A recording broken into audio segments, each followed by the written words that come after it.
passengers in the next 10 years.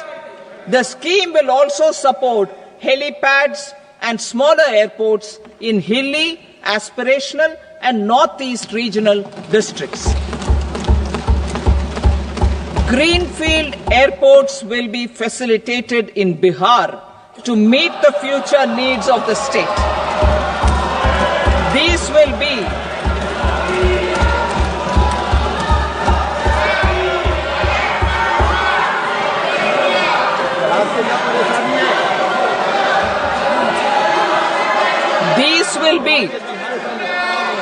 will be in addition to the expansion of the capacity of Patna Airport and a brownfield airport in Beta.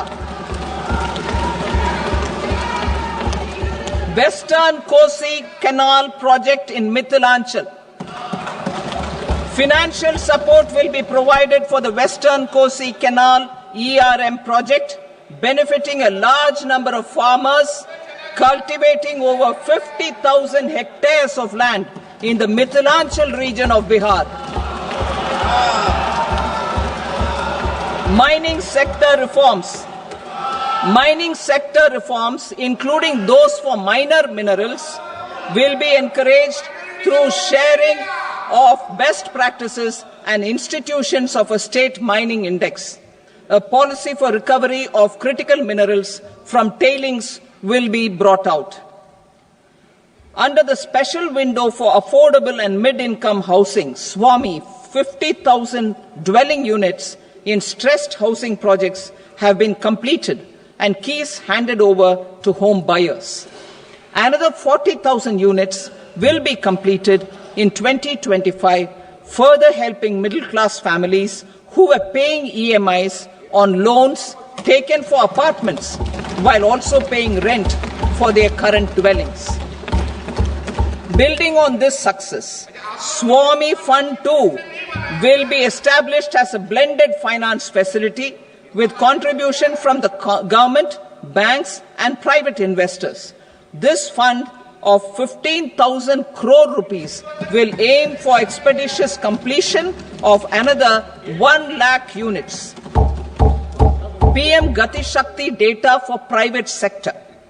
For furthering PPPs and assisting the private sector in project planning, access to relevant data and maps from the PM Gati Shakti portal will be provided. Tourism for employment-led growth. Top 50 tourist destination sites in the country will be developed in partnership with states through a challenge mode. Land for building key infrastructure will have to be provided by the states. Hotels in these destinations will be included in the infrastructure harmonized list. The following measures will be taken for facilitating employment-led growth. Organizing intensive skill development programs for our youth, including in institutes of hospitality management. Providing mudra loans for homestays. Improving ease of travel and connectivity to tourist destinations. Providing performance-linked incentives to states for effective destination management, including tourist amenities, cleanliness, and marketing efforts. And introducing streamlined e-visa facilities along with visa fee waivers for certain tourist groups. Continuing with the emphasis on places of spiritual and religious significance, in the July budget, there will be a special focus on destinations related to the life and times of Lord Buddha. Medical tourism and heal in India. Medical tourism and heal in India will be promoted in partnership with the private sector along with capacity building and easier visa norms. Investing in innovation. To implement private sector-driven research, development and innovation initiatives announced in the July budget, I am now allocating 20,000 crore rupees for this purpose. A deep tech fund of funds will also be explored to catalyze the next generation startups as a part of this initiative. In the next 5 years, under the PM Research Fellowship Scheme, we will provide 10,000 fellowships for technological research in IITs and IISc with enhanced financial support. The second gene bank with 10 lakh germplasm lines will be set up for future food and nutritional security. This will provide conservation support to both public and private sectors for genetic resources. We will start a national geospatial mission to develop foundational geospatial infrastructure and data. Using PM Gati Shakti, this mission will facilitate modernization of land records, urban planning, and design of infrastructure projects. A Gyan Bharatam mission for survey, documentation, and conservation of our manuscript heritage with academic institutions, museums, libraries, and private collectors will be undertaken to cover more than 1 crore manuscripts. We will set up a national digital repository of Indian knowledge systems for knowledge sharing.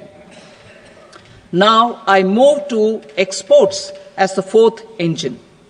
We will set up an export promotion mission with sectoral and ministerial targets driven jointly by the Ministries of Commerce, MSME, and Finance.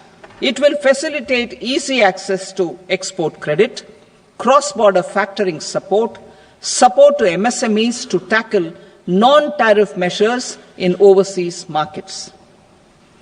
A digital public infrastructure, Bharat Trade Net, for international trade will be set up as a unified platform for trade documentation and financing solutions. This will complement the Unified Logistics Interface platform. The BTN will be aligned with international practices. Support will be provided to develop domestic manufacturing capacities for our economy's integration with global supply chains. Sectors will be identified based on objective criteria. Facilitation groups with participation of senior officers and industry representatives will be formed for select products and supply chains. Through this, there are huge opportunities related to Industry 4.0, which needs high skills and talent. Our youth have both. Our government will support the domestic electronic equipment industry to leverage this opportunity for the benefit of our youth. A national framework will be formulated as guidance to states for promoting global capability centers in emerging Tier 2 cities. This will suggest measures for enhancing availability of talent and infrastructure, building bylaw reforms, and mechanisms for collaboration with industry. Our government will facilitate upgradation of infrastructure and warehousing for air cargo, including high-value perishable horticultural produce.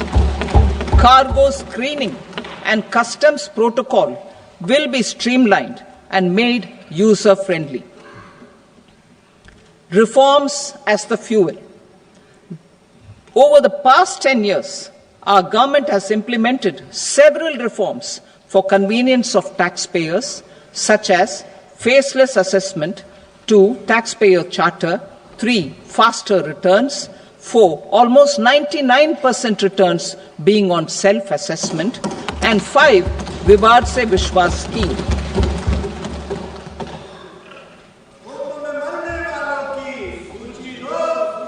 Continuing these efforts, I reaffirm the commitment of the tax department to trust first, scrutinize later.